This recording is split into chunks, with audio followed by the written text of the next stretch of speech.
Welcome back to Pittsburgh Sports with Scooter. Scooter here.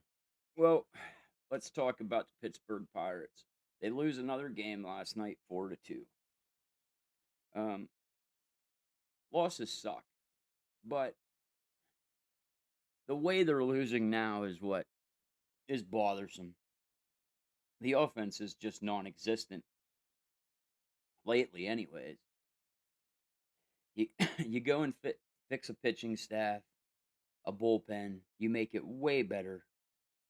Now your starters can't get you through 5 or 6 innings, and your offense has just up and gone away. Last night, the Pirates' top five hitters in the lineup were 2 for 18. The whole team as a whole only had 3 hits. Endy Rodriguez is the only guy hitting home runs and getting hits on a regular basis. I believe it was Brandon Lau and Nick Gonzalez who each had a hit. This isn't sustainable, folks. Um, where did it go?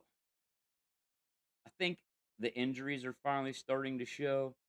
I think some of these guys are getting tired and, you know, because there's nobody left to hit. They got to play every night. Valdez has cooled off to almost non-existent, which I expected to happen. He's a rookie. Teams are going to make adjustments. This is Major League Baseball. I think he'll be fine. I didn't see him in the lineup today, so maybe it's good. Donnie Kelly's going to get him out, give him a break, and you know get him off his feet for a day, and maybe that'll help.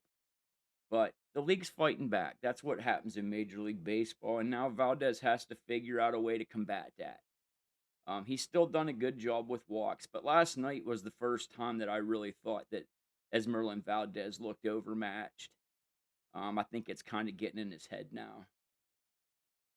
Um, I'm super excited though that in a couple more days we should have Oniel Cruze back.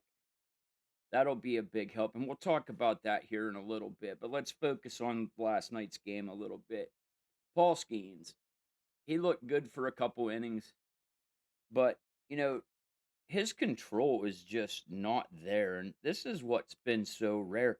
The velocity being down a few miles an hour doesn't bother me nearly as much as his control problems. Paul went 5 innings. He only gave up 2 hits, but he gave up 3 earned runs because he walked 4 guys. He struck out 6. The control's not there. We got to see the relief pitcher that we got from the Marlins, Balker, last night. Pitched 2 innings, 2 hits, 1 run, 1 base on ball, 2 strikeouts. And Evan Sisk was back, and man, did he look sharp last night. He did have a base on balls, but he also had 2 strikeouts. And Evan Sisk has kind of come out of nowhere to be a pretty dang good left-handed pitcher. But look, guys, this season is slowly going down the toilet here.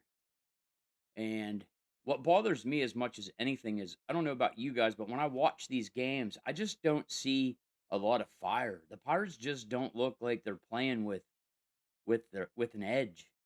And if that doesn't turn around soon, this season's done. I'm tempted to say it's already done, but I'm gonna wait because every time I've thought that this year, they've bounced back. Um, and I said we would talk about Oniel Cruz. So here's my thing. I'm excited for O'Neal to come back. If they're right about what they said before, he should be back for the Mets series at some point, which I'm saying in a couple days here. Um, this lineup could find a huge spark with him, but he's got to come in here hot and ready to play. At least as hot as he was when he went out, because I think he was headed to the All Star game before he got injured. But we can't wait for him for a month to figure it out. He's got to come in ready to go, and let's hope he does because he can carry an offense for a while, and he could definitely spark this team to get back to where it was.